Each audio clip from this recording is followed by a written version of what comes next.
두 화가에게 이런 부탁을 했답니다. 참된 평화를 잘 표현해주는 그림을 좀 그려주시오. 한 사람이 그런 그림을 그렸다고 하죠.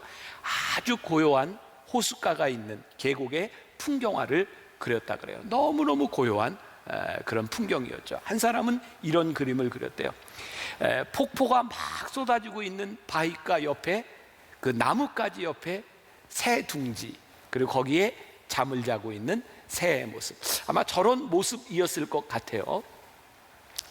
두 가지의 평화입니다. 첫 번째 평화는 진짜 평화로운 장면이긴 하지만 비현실적입니다. 두 번째 평화는 우리의 현실입니다. 평화는 저렇게 아무 방해도 없는 잔잔한 곳에서 우리들이 느낄 수 있는 것이 아니라 어쩌면 폭포가 떨어지는 가운데서 우리들이 느낄 수 있느냐 없느냐에 대한 부분이겠죠. 어떤 역사학자가 그런 글을 썼습니다. 우리 인류의 역사가 이렇게 기록된 걸 보면 한 3100년 정도 된다고 합니다. 그런데 이 3100년의 역사 가운데, 역사의 기록 가운데 전쟁이 없었던 시기는 8%밖에 되지 않는답니다. 92%는 역사 가운데 늘 전쟁이 있었다는 거예요. 연도로 계산하면 286년 정도를 제외하고는 끊임없이 인류 가운데 전쟁이 있었던 거죠. 아마 이런 의문을 던질 수 있을 것 같아요. 그럼 이 인류는 전쟁을 너무너무 원해서 이렇게 늘 전쟁을 했을까요? 어떤 시대도 어떤 사람도 전쟁을 원하지 않았습니다. 전쟁에는 늘 우리 평화를 위해서 전쟁을 하는 거죠. 그럼에도 불구하고 평화를 소유하지 못하고 인간들은 끊임없는 전쟁의 역사를 걸어와야 됐어요. 여러분들이 이제 안에서 생활할 기회들이 많으니까 제가 영화를 하나 추천해 드릴 텐데, 제가 지난해에 비행기를 타고 오면서 기내에서 보았던 영화인데 굉장히 재미있게 보았어요. 주디 덴치라고 하는 여인이 주연인데요. 여러분들 007 이게 보면 MI6 그 수장으로 나오는 여자가 있습니다. 그분이 주연한 영화예요. 레드 조안이라고 하는 영화인데 굉장히 재미있게 보았어요. 동서 냉전 시대에 2차 대전을 종식시키기 위해서 영국에서 핵무기를 개발하는데 이 주인공이 여자로서 그 당시에 물리학자로 이 핵 개발하는데 참여하게 됩니다. 당시 여자들은 이런 역할을 하지 못했던 때였죠. 물론 이 영화에는 뭐 이제 멜로, 사랑, 뭐 배신, 뭐 이런 것들이 많이 나오지만 여기에 주고 있는 메시지가 하나 있어요. 이 여인이 러시아의 핵 개발 정보를 넘겨준 것 때문에 전쟁이 끝나고 한참 되어서 이 여인이 87세가 되었을 때 영국에서 체포됩니다. 이중 스파이로 체포가 되는 거죠. 근데 이 여인은 이렇게 얘기합니다. 나는 첩자가 아니다, 스파이가 아니다. 나는 러시아에 핵 정보를 넘겨주었지만 나는 스파이가 아니다. 나는 인류 평화를 위해서 핵 정보를 넘겨주었던 것이다.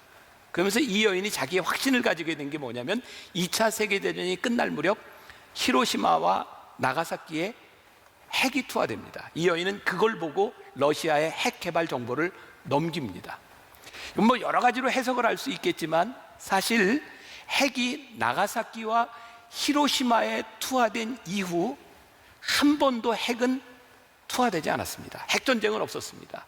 이 여인의 확신이 뭐냐면 물론 일본이 전쟁을 일으켰다, 전쟁을 종식시킨다 이런 의미도 있지만 핵폭탄 하나로 수십만이 죽었던 그것을 보면서 만일 일본에도 핵폭탄이 있었더라면 절대로 미국에서 핵을 투하하지 않았을 거라는 거예요. 이 핵을 가지고 있을 때, 서로 가지고 있을 때 핵이 견제가 돼서 전쟁이 일어나지 않는다는 거죠. 그런데 지금 인류에 핵을 가지고 있는 모든 나라가 동일한 논리를 가지고 있습니다. 우리의 평화를 지키기 위해서 우리는 핵을 가져야 된다는 거죠. 근데 이 핵을 가지고 있는 이 평화가 진정한 평화라고 이야기할 수 있을까? 왜? 나는 평화를 원하지만 이 핵을 가지고 나는 누군가를 억압해야 만들어지는 평화. 누군가 이 말을 이렇게 표현을 했어요. 이것은 반쪽짜리의 평화이고 이기적인 발상이다. 인류는요, 끊임없이 평화를 원해서 전쟁을 합니다. 인류는 끊임없이 평화를 가지기 위해서 힘을 기릅니다. 근데 성경은 이것을 진정한 평화라고 이야기하지 않죠. 성경에서 이야기하고 있는 이 평화, 에이레네라고 하는 것은 전쟁의 와중에 전쟁이 완전히 종식되는 그 중간의 평화를 우리들에게 이야기하고 있어요. 제가 묵상 나눔 팀하고 이 성령의 9가지 열매를 계속 나누면서 우리 묵상팀들은 평화를 어떻게 생각하는가 말씀들을 나누고 있거든요. 이 묵상팀에서 참 인상적인 이야기를 했어요. 사람들은 다 자기 인생의 문제들을 가지고 있는 거죠. 사연들이 있습니다. 대개 인생의 문제가 동일하더라고요. 건강의 문제 아니면 자녀의 문제 아니면 경제적인 문제인 거죠. 그 갈등들, 그런 많은 문제들을 가지고 있어요. 근데 묵상팀에서 가져왔던 동일한 이야기가 뭐냐면, 이런 상황 가운데서 이들에게 찾아왔던 평화는 언제였냐면, 하나님의 손길을 느꼈을 때 나에게 평화가 찾아왔다, 이런 고백을 합니다. 우리의 인간들이 겪어야 되는 동일한 문제들 가운데서 언제 평화를 경험하는가? 하나님의 손길이 나에게 느껴졌을 때 우리는 평화를 경험한다. 아마 지금 대한민국에 사는 사람들은 다 동일한 코로나 바이러스로 인해서 다 불안한 시기들을 지나가고 있을 거예요. 왜 불안하지 않겠습니까? 그런데 우리들이 성령의 열매를 맺는 것, 화평의 열매를 맺는다고 하는 것은 우리들에게 굉장히 중요한 신앙적인 도전을 우리들에게 말하고 있는데, 이 상황 가운데서 우리들에게 와지는 그 평화가 무엇이냐, 굉장히 중요한 신앙적인 질문을 우리들에게 던지고 있을지도 몰라요. 오늘 본문 말씀 가운데 이사야 26장 1절에 보면 이렇게 되어 있죠. 그날에 유다 땅에서 이 노래를 부르리라. 우리에게 견고한 성읍이 있으며 여호와께서 구원을 성벽과 외벽으로 삼으시리로다. 이사야가 예언했던 이 시대 이스라엘은요, 우상을 숭배하고 죄를 범한 이스라엘 백성들이 정말 많은 고통과 심판을 기다리던 때였어요. 그런데 하나님께서 약속하십니다. 내가 너희들에게 회복을 주리라. 그날의 유다 땅에서 이 노래를 부르리라. 그날의 소망은 오늘 그들이 가지고 있는 갈등과 심판 가운데서 하나님이 주시는 것이었어요. 오늘 우리들에게 성령의 열매는 비현실적인, 우리들에게 아무런 문제가 없는 상황을 이야기하는 것이 아니라 우리들이 겪어가고 있는 인생의 삶 가운데서 하나님이 우리들에게 주시는 것이 무엇인가? 이 평화는 환경에 대한 문제가 아닌 거죠. 우리 지난주에 있었던 말씀과도 기쁨과도 연결이 되는 것인데, 빌립보서 4장 4절에 보면 이런 말씀이 있죠. 주 안에서 항상 기뻐하라. 내가 다시 말하노니 기뻐하라. 이 빌립보서를 무슨 서신이라 그랬죠? 옥중 서신이라 그랬어요. 우리가 이 말씀을 그냥 이렇게 문자만 봐서 이해가 되는 것이 아니라, 옥중에 있던 사도 바울이 고난을 당하고 있던 빌립보의 교인들에게 이 편지를 쓰고 있다. 주 안에서 항상 기뻐하라. 내가 다시 말하노니 기뻐하라. 주 안에서 우리들이 기뻐하고 주 안에서 누리는 평화가 무엇인가? 제가 이 설교 딱 1년 전에 원고 써놨거든요. 하나님이 이때를 다 알고 계셨던 것 같아요. 나 두려움 없네, 두려움 없도다. 주 예수님 늘 깨어 계시도다. 이 흉흉한 바다를 다 지나면 저 소망의 나라에 이르리라. 자, 우리가 이제 말씀 속으로 들어가서 화평의 열매를 맺는 방법에 대해서 몇 가지를 나누어 보려고 합니다. 빌립보서 4장 4절에서부터 7절까지 한번 띄워주실래요? 같이 한번 봉독합니다. 시작. 주 안에서 항상 기뻐하라. 내가 다시 말하노니 기뻐하라. 너희 관용을 모든 사람에게 알게 하라. 주께서 가까우시니라. 아무것도 염려하지 말고 다만 모든 일에 기도와 간구로 너희 구할 것을 감사함으로 하나님께 아뢰라. 그리하면 모든 지각에 뛰어난 하나님의 평강이 그리스도 예수 안에서 너희 마음과 생각을 지키시리라. 자, 먼저 우리가 여기 좀 주목해 보고 싶은 단어가 하나 있어요. 주 안에서 기뻐하라. 이 주 안에서라고 하는 말, 우리가 첫날 사랑의 열매, 또 희락의 열매, 오늘 화평의 열매 나누면서 공통점을 하나 발견하게 되는데요. 이 성령의 열매들은 모두 관계와 연결되어 있다는 거예요. 주님과 우리들이 어떻게 관계되어 있는가. 근데 굉장히 반복되는 중요한 단어가 있죠. 그게 뭐냐면 주 안에서, 주 안에서. 제 말씀을 묵상하면서 저는 그런 생각을 했어요. 우리가 주 안에 있다고 하는 것은 어떤 의미일까? 주 안에. 저에게는 이렇게 생각이 되었어요. 내 인생에, 나의 삶을 살아가고 있는데 내 인생에 키를 잡고 계시는 분, 그분이 우리 하나님이시구나. 내가 주 안에 있다고 하는 것은 내 삶의 키를 내가 쥐지 아니하고 주님이 나를 이끌어 주시는구나 라는 그런 느낌이 저에게 들었어요. 여러분, 하나님께서 우리의 인생을 이끌어 주신다, 우리 주님께서 내 인생의 키를 잡고 계신다, 그때 우리들에게 찾아오는 것이 평안이 아닐까요? 우리들이 불안한 이유는 뭘까요? 내가 나 자신도 믿을 수 없잖아요. 내가 내 능력을 신뢰할 수 없잖아요. 주변에 일어나고 있는 그 환경들을 내가 제어할 능력이 우리들에게 없잖아요. 그런데 이 환경 가운데서, 내 삶 가운데서 내가 주 안에 있어 주님께서 내 인생의 키를 쥐고 계시다. 여러분들에게 그런 경험이 있지 않아요? 은혜를 경험했을 때, 하나님의 은혜를 가장 뜨겁게 경험했을 때 여러분들에게 찾아온 게 어떤 느낌이었나요? 하나님이 나를 부르셨고 하나님이 내 인생을 인도해 가시는구나. 저도 제가 은혜를 받았을 때 저에게 찾아온 확신이 뭐였냐면, 여기까지 인도하신 분이 하나님이시라면 앞으로도 내 인생을 인도하실 분이 하나님이시라는 그 사실이 나를 붙잡아 주었거든요. 이번에 코로나 이렇게 사태를 지나가면서, 그리고 제가 새벽에 이렇게 예배를 드리면서 저에게 느껴진 느낌, 우리 교회가 지금 온라인으로 예배를 드리고 있고 많은 교회들이 온라인으로 예배를 드리고 있어요. 목사님들이 온라인으로 예배를 드리고 주일날 이 예배당에 모이지 않는 것 때문에 제일 두려워하는 게 뭐였는지 아세요? 목사님들이 이렇게 교인들이 한 주, 두 주 교회를 나오지 않다가 이게 습관이 되거나 혹은 주일날 모이는 것이 힘들어지는 것이 아닌가, 그런 염려를 하는 분들이 많이 있어요. 물론 그게 다는 아니겠지만, 그래서 이 예배 온라인으로 드리는 걸 많이 힘들어했는데요, 제가 오늘 말씀을 준비하면서 하나님이 저에게 주신 확신이 있었어요. 하나님께서 대한민국 한국 교회를 바라보시면서 오늘 이 예배당에서 이 예배를 드리지 못하는 것이 어쩔 수 없는 불가항력적인, 세상 사람들이 교회는, 세상 사람들 하는 얘기로 교회 것들은 왜 모여서 이 코로나 사태에 이렇게 문제를 야기하는가, 이렇게 말을 하고 있는데, 저에게 느껴지는 것은 하나님께서 이 시대의 한국 교회를 하나님이 바라보시며 하나님의 뜻이 있는 게 저에게 느껴지는 게, 그게 뭔지 아세요?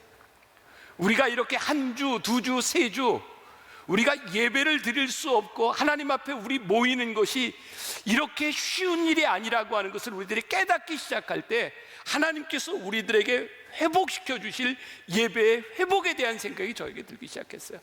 우리가 드리는 예배가 이렇게 귀한 예배고, 우리가 그렇게 무감각하게 드렸던 예배들이 그렇게 쉽게 드릴 수 있는 예배가 아니라는 것을 통해서 하나님이 한국교회에 회복시켜 주시려는 것이 분명히 있구나. 저에게 이 사태에 대한 두려움이 없어요. 저에게는 소망과 기대가 있어요. 하나님, 이 시대를 지나가며 하나님 우리들에게 무엇을 보게 하시려는 겁니까? 제가 어제 오후에 글을 하나 썼어요. 제가 신문사에 보내려고 합니다. 그 글 제목이 뭐였냐면 코로나 그 이후입니다. 제가 이 글을 썼더니 누군가 그러더라고요. 아니, 코로나 끝나지도 않았는데 그 이후라. 근데 저에게는요, 이 코로나 사태 그 이후가 제 마음속에 그려지는 거예요. 하나님이 이렇게 우리를 인도하시나 보다. 주 안에서 우리의 인생이 있다고, 주 안에서 하나님이 우리를 이끌어 가신다고 하는 그 믿음의 고백이 우리들에게 평화와 하나님이 우리들에게 주신 화평이 우리 가운데 있는. 또 하나, 관용을 베풀라라고 하는 말에 한번 주목해 보세요. 말씀을 묵상하면서 그런 생각을 했어요. 우리의 삶이 진짜 혼란스럽고 마음이 편치않은 이유, 관용을 베풀 여유가 없기 때문은 아닐까? 자, 생각해 보세요. 내가 여유가 있어요. 내가 관용을 베풀 수 있어. 괜찮아. 그때 우리들의 마음이 평안하지 않겠어요? 우리들이 이 여유가 없으니까, 관용하지 못하니까 우리들이 평화를 잃어버리는 거죠. 누가 그러죠? 미국에 가서 사는데 영어를 하는데 딱 이것만 알면 된다고. 그게 뭐냐면 오케이, 오케이, 오케이. 중국에 가서 살려면 뭐만 알면 돼? how, on how만 알면 된대요. 일본에 가서 살려면 뭐만 알면 돼요? 도저. 이게 전혀 지금 느낌이 서로 안 오는군요. 한국의 동일한 말이 있죠. 그게 뭐예요? 괜찮아. 괜찮아? 괜찮아. 굉장히 좋은 말이죠. 평화가 없어요. 근데 괜찮아. 오케이. 그릇을 깨고 불안해하고 있는 그 자녀를 보면 괜찮아? 하나님께서 우리들에게 말씀하신 관용이 뭔지 아세요? 관용을 베풀라는 관용은 우리가 가지고 있는 능력으로 나오는 것이 아니라 하나님이 우리들을 향해서 말씀하셨던 관용이에요. 괜찮아. 그리고 그 관용을 받은 우리들이 너희도 다른 사람을 향해 관용을 베풀어라. 관용을 베풀라고 하는 것, 어쩌면 우리들에게 굉장히 중요한 우리의 인생의 화평을 가질 수 있는 방법이 아닐까. 또 오늘 말씀해 보니까 염려하지 말고 감사함으로 라고 하는 말이 있어요. 그리하면 모든 지각에 뛰어난 하나님의 평강이 우리의 생각과 뭐죠? 그 다음에 우리의 마음과 생각을 지키시리라.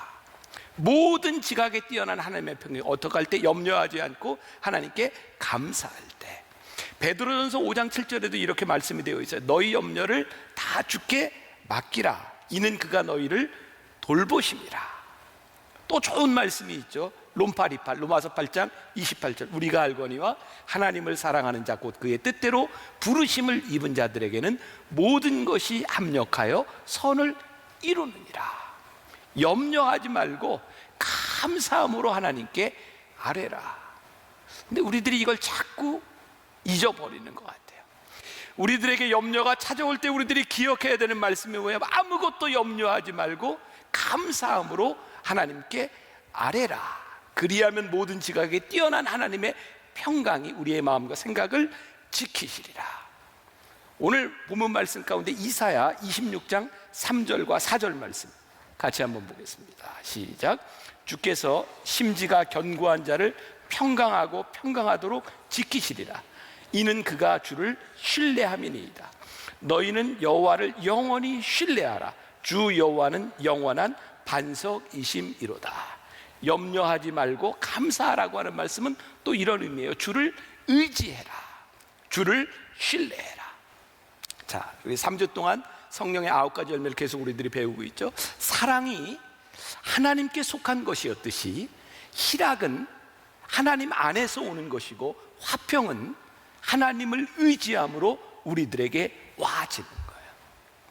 우리들이 경계해야 될 것, 우리들이 구별해야 될 것, 거짓 평화. 우리 진정한 평화가 무엇인지를 우리들이 구별할 수 있는 사람이 되어야 되는 거죠. 하나님과의 관계에 있어서도 우리들이 주의해야 될 게 있어요.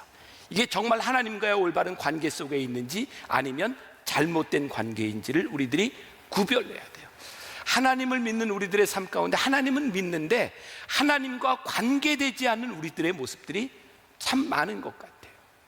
그래서 우리들이 늘 질문하고 우리들이 생각해야 될 것, 내가 오늘 하나님과의 관계 속에 들어가 있는가. 굉장히 제가 하기 어려운 말인데 몇 년 전입니다. 저희 교회 교단에 큰 행사가 있었을 때예요. 우리 목회자들하고 우리 평신도들, 우리 장로님들, 우리 전도사님들 다 이렇게 안내를 해야 되는 굉장히 큰 행사였어요. 그러니까 주차가 늘 문제죠. 이제 밖에도 주차를 하고 이 지하에서도 이렇게 주차 안내를 하고 있는데 아무튼 주차 안내를 하면 차를 대야 되는 데도 있고 못 대야 되는 데도 있어요. 그런데 지하 1층에서 어떤 젊은 전도사님하고 장로님하고 두 분이 이렇게 같이 안내를 하고 있었던 모양이에요. 제가 나중에 들은 이야기예요. 어떤 고급차가 이렇게 탁 오더니 주차 금지라고 되는데 차를 그냥 딱 대놓고 문을 열고 막 가는 거예요. 그래서 가서 그렇게 이야기를 했대요. 여기는 차 대면 안 되는 데입니다. 그렇게 이야기를 했더니 차에서 나온 분이 화를 내면서 눈을 부릅뜨고 이렇게 이야기를 하더라는 거예요. 내가 누군지 알아? 내가 이 회의에 참석한, 우리가 감리교다니까 감독이야. 그리고 대꾸도 안 하고 안으로 들어간 거예요. 그 모습을 보고 있던 장로님이 우리 젊은 전도사님에게 이렇게 얘기했대요. 전도사님은 목사가 돼도 저러면 안 돼. 근데 우리의 마음을 참 슬프게 했던 건 그분이 그날 그 집회의 설교자였어요. 그분의 설교 내용 가운데 어떤 내용이냐면 제가 예수 믿고 이렇게 변했습니다. 그런 내용이었어요. 제가 그 이야기를 듣고 한 가지, 가능하면 이런 행사를 우리 교회에서 하지 말아야 되겠다 우리 교인들이 참 많이 상처를 받는다, 그런 생각을 했었어요. 제가 이게 옳은 생각은 아니지만 그때부터 가능하면 외부의 행사들을 우리 교회에서 잘 안 하려고 해요. 교인들이 목회자에게서, 직분이 높은 사람들에게서 상처받는 모습들이 참 마음에 안타까웠어요. 저에게는 그런 생각이 들었어요. 이분이 그런 생각은 아니었을까? 하나님, 제가 예수 믿고 목사가 됐고 제가 하나님의 일을 합니다. 그러니 하나님 저에게 좀 상관하지 마세요. 제가 알아서 하나님의 일을 합니다. 우리들이 은혜를 경험했어요. 믿음을 가지고 있어요. 하나님 저를 이런 자리에 세우셨어요. 그러니 제가 하나님의 일을 합니다. 그러니 하나님 저한테 상관하지 마세요. 어쩌면 그 모습이 저에게도 있을 거고 오늘 여기서 예배드리는 우리들의 모습 가운데도 있는 거예요. 하나님이 나를 부르셨을 때 나는 하나님 안에 있었는데, 하나님이 나를 부르셨는데 언제부터인가 그 부르신 하나님과 나는 관계없이 나는 내 일을 열심히 하고 있구나. 그래서 이런 우리들의 모습 가운데서 하나님이 우리들에게 주셨던 관용과 하나님이 우리들에게 줬던 모든 지각에 뛰어난 하나님의 평강이 깨어지는데, 문제는 나로 인하여 누군가의 마음의 평화가 깨어지고 있다면 이것은 거짓된 열매다. 여러분, 저와 여러분들에게 굉장히 두려운 말씀이죠. 내가 하나님 믿는 사람인데 나로 인하여 누군가의 평화가 깨어지고 있다면. 자, 지난주에 제가 여러분들에게 그런 말씀 드렸어요. 이 성령의 열매가 분명한 것은, 이게 씨앗이 아니고 열매가 분명한 것은 드러나는 것이고 누군가 보게 되어 있는 것이에요. 저는 이 화평의 열매, 이것이 성령의 열매라고 말씀하셨던 것도, 우리가 화평의 열매를 맺는다고 하면 나로 인하여 누군가가 화평해져야 되는 거죠. 하나님과의 관계 속에 있음으로 인하여 내가 화평한 것이, 나 혼자 화평해, 나는 하나님과 아무 문제가 없어, 이것이 성령의 열매가 아니라 내가 하나님으로 인하여 화평의 열매를 맺었으므로 이 열매를 바라보는 누군가에게 화평이 전해지지 않는다면 우리의 화평은 거짓 화평일 수 있는 거예요. 첫날 사랑의 열매, 여러분 기억하세요. 사랑의 수고가 우리에게 있어야 된다. 저는 이 화평의 수고도 우리들에게 있어야 된다고 생각해요. 화평을 맺는 것은, 하나님과 우리들 사이의 관계 속에서 이루어지는 것은 우리들의 화평의 수고가 필요하구나. 빌립보서 4장 5절 말씀에 너희 관용을 모든 사람에게 알게 하라. 주께서 가까우시니라. 이렇게 말씀 묵상하다가 저는 이게 걸렸어요. 모든 사람에게, 모든 사람에게. 여기에 이제 예배드리는 분들 중에 할아버지 할머니 된 분들은 좀 이해가 될 것 같아요. 참 신기하죠. 내 손주에게는 모든 게 용납이 되는데 아들과 아내와 남편한테는 안 돼. 내가 사랑하는 누군가에게는 이게 용납이 되는데 다른 사람에게는 안 돼. 근데 오늘 말씀이 뭐라고 얘기하냐면 너희 관용을 모든 사람에게 알게 하라. 이게 이렇게 걸리더라고요. 내가 관용을 베풀 만한 사람에게는 관용이 되는데 내 마음에 걸리는 사람에게는 안 되는 거예요. 근데 오늘 성경이 우리들에게 뭐라고 말씀하냐면 모든 사람에게 알게 하라. 그리고 여기에 중요한 말씀이에요. 줄을 하나 딱 거놓으면 좋겠어요. 주께서 가까우시니라. 사도 바울이 왜 이런 이야기를 하고 있을까? 왜 모든 사람에게 관용을 베풀라고 말씀하고 있을까? 주께서 가까우시니라. 너 조금 있으면 주님의 얼굴을 볼 거야. 너 주님 앞에 서게 될 거야. 그러니 내가 만나는 사람, 내가 지금 함께하고 있는 그 모든 사람들에게 관용을 베풀어. 네가 조금 있으면 주님을 보게 될 거야. 주님 앞에 서게 될 우리들에게 있어서 이 관용을 베풀어야 된다고. 이게 믿음 안에 서지 않으면, 우리들이 하나님 앞에 신앙 안에 서지 않으면 이 관용을 베푸는 것이 정말 쉬운 일이 아니구나. 빌립보서 4장은요, 사도 바울이 굉장히 마음 아팠던 일 때문에 이 말씀을 전하고 있는 거예요. 빌립보서 4장 2절에 이런 말씀이 있어요. 내가 유오디아를 권하고 순두개를 권하노니 주 안에서 같은 마음을 품으라. 유오디아도 순두개도 빌립보 교회에 굉장히 충성스러운 일꾼이었던 것 같아요. 사도 바울의 안타까움이 뭐예요? 그런데 둘이 싸우고 있었던 것 같아요. 둘 다 너무너무 열심이어서. 사도 바울이 같은 마음을 품을 수 없겠니? 그 너희의 관용을 모든 사람들에게 베풀어 줄 수 없겠니? 성령의 열매, 화평은 너희들이 모든 사람들에게 관용을 베풀 때 그때 나타나는 거야. 관용을 베풀어야 되는 이유 기억하세요? 그날이 가까워요. 여러분 가끔 그런 생각 들지 않으세요? 우리 중에 누가 내 인생을 자신할 수 있겠어요? 저도 그렇고 여러분들도 그렇고 오늘 여기 나가서 우리들 어떻게 될지 모르잖아요. 그런데 오늘 나의 마지막 모습을 기억하는 내 자식과 내 부모, 내 아내와 남편이 마지막에 내 모습을 어떻게 기억할까? 만일 이 순간이 마지막일 수 있다면 주께서 가까우시니라 이것이 우리들에게 정말 느껴지는 일이라면 우리들이 관용을 베푸며 살아갈 수 있지 않을까? 염려하지 말고 그 마음을 주님께 아뢰라. 염려하지 말고. 그래요? 우리들에게 문제가 생기면 하나님께서 우리들에게 기도할 제목을 주셨구나. 전 요즘 이 시간을 지나면서, 코로나 때문에 이 시간을 지나면서 제 속에 깊어지는 영성을 경험하거든요. 왜? 하나님이 기도 제목을 주셨어요. 아무 문제가 없을 때는 교인들에게 이렇게 기도하자라고 이야기 안 했는데, 새벽마다 제가 예배를 드리면서 5시 반에 온라인으로 예배를 드리면서 기도 제목을 들으면서 우리 기도합시다. 제가 어떻게 이게 표현할 수가 없어서 글로 써요. 주여, 그리고 이렇게 주여, 그 자리에서 하자고. 왜? 하나님이 오늘 우리들에게 기도 제목을 주셨구나. 염려하지 말고 하나님께 맡겨라. 벌써 오래됐어요.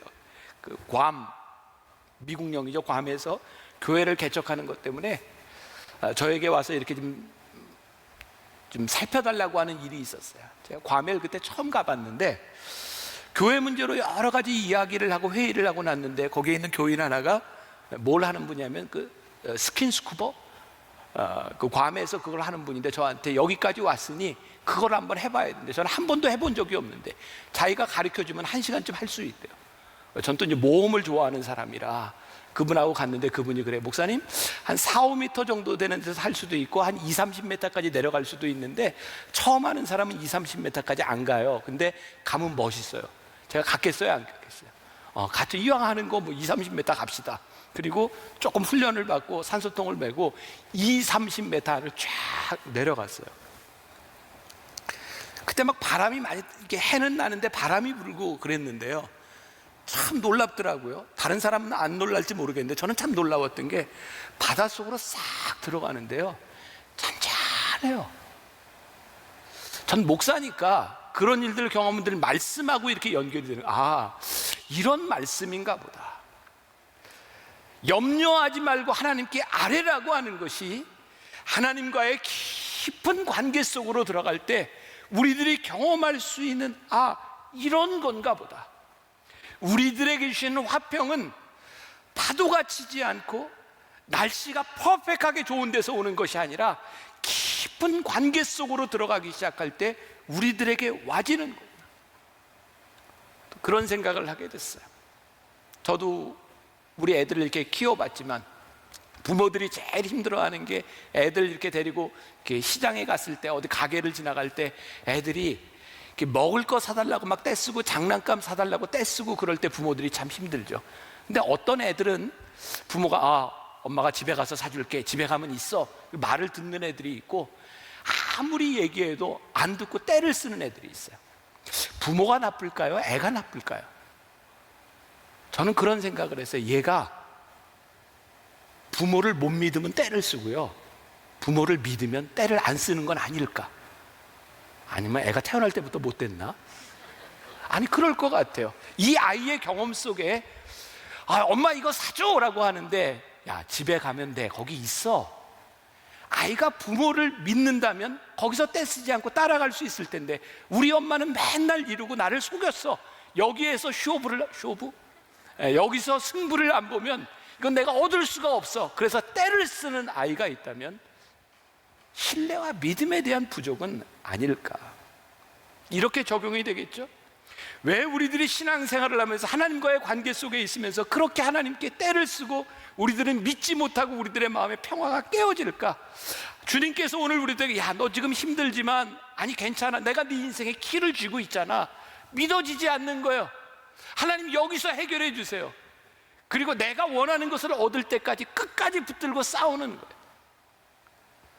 내가 하나님을 믿고 하나님을 신뢰한다면, 내가 하나님을 믿을 수 있다면 우리들이 이렇게 떼쓰지 않을 텐데, 우리들의 평화를 잃어버린 이유들은 그런 것이 아닐까. 모든 지각에 뛰어나신 하나님의 평강이 우리들에게 임하는 것, 우리가 하나님 앞에 맡길 수 있는 그런 믿음은 아닐까. 여러분, 배는요, 배에 이렇게 평형을 유지하는 게 있대요. 저도 이렇게 봤으니까 자이로스코프라고 하는 건데요, 그림이 좀 있죠? 네, 저렇게 배 안에, 저게 요즘 이렇게 높은 건물을 지을 때도 그 안에 이렇게 건물의 평형을 유지하는 추가 있습니다. 배에도요, 저 추가 있어서 배를 잡아준다 그래요. 저게 뭘까요? 모든 것을 하나님께 아뢰십시오. 모든 지각에 뛰어난 하나님의 평강이 당신과 함께 할 것입니다. 그때 우리들에게 와지는 믿음의 고백. 유명한 스펄전이 다니엘의 이야기를 하면서 이런 이야기를 하죠. 다니엘이 사자굴 속에서 평안히 잠을 자고 있는 동안 저 하늘의 궁전에서는 하나님이 다니엘을 지키기 위해 잠을 이루지 못하고 계셨습니다. 굉장히 멋진 말이었어요. 우리가 평안할 수 있는 것은 하나님께서 우리를 위해 졸지도 주무시지도 아니하고 우리를 지키시는 하나님이 우리들에게 있구나. 지금 이 시기를 지나가며 우리들에게 주시는 참 귀한 말씀이라는 생각이 들거든요. 우리가 조심해야죠. 코로나도 조심하고. 그런데 너무 두려워하지 마세요. 여러분들의 인생에 일어나는 모든 일들 가운데 어쩌면 이 코로나를 통해서 하나님이 우리들에게 평화의, 하나님을 믿는 신뢰의 훈련을 시키신다는 생각은 안 드세요? 네가 할 수 없는 일이라면, 어디에서 코로나 병균이 돌아다니는지 믿을 수도 없고 알 수도 없는 이 상황이라면 네가 하나님 앞에 네 인생을 좀 맡기고 살아. 맡기고 산다는 건 우리들이 아무것도 하지 않는다는 것이 아니라 하나님 우리들에게 주어진 인생을 최선을 다해 살겠지만 이것이 우리들에게 복된 간증이 될 줄 믿습니다. 전 영상으로 이 예배를 드리는 이 시간도 분명히 하나님께서 우리들에게 주시는 놀라운 일이라고 믿거든요. 그리고 이 일 이후에 하나님께서 행하실 일에 대한 기대가 우리들에게 있는 것. 그래서 이제 한 주를 지나는 동안 여러분들 화평을 만드는 사람이 되세요. 주 안에서 하나님과의 관계 속에서 여러분들이 믿음으로 신뢰하고 평화를 만들어가는 사람이 되는 것. 오늘 우리들에게 주시는 하나님께서 화평의 열매를 맺으라는 말씀이 아닐까. 이 말씀을 붙들고 또 한 주간을 승리하는 여러분들이 되시기를 주님의 이름으로 간절히 축원합니다.